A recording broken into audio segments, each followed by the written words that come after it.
The future of farming depends on what we do right now. Hi, I'm Erin Light, and this is Growing for the Future, sponsored by the Indiana Corn Marketing Council and Indiana Soybean Alliance. Our friend Matthew Lucas is a farmer from Brownstown, Indiana, and someone who's counting on his fellow farmers to join him to keep fields viable for decades to come. So sustainability is the buzzword today. What does that mean to you? So sustainability is about protecting our natural resources, protecting the quality of our soil and water. How do you protect soil and water?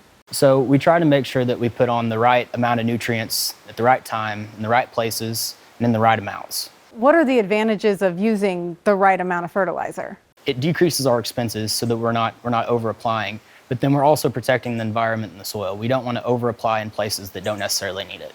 I understand soil sampling is a part of this. How does that work? This was set up as what's called a 2.5 acre grid. So each sample is intended to represent 2.5 acres of area.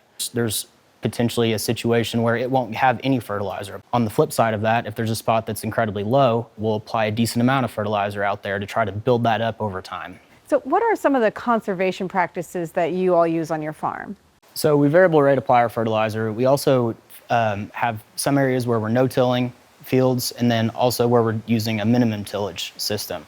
It makes sense to just not plow the field sometimes. Yeah, so we use no-till in places where there's rolling ground and there's large slopes, and there's a real issue of water erodibility.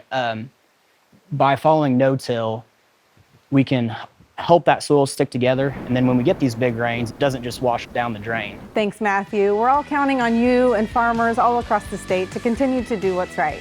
I'm Erin Light. Thanks for watching Growing for the Future, sponsored by the Indiana Corn Marketing Council and Indiana Soybean Alliance.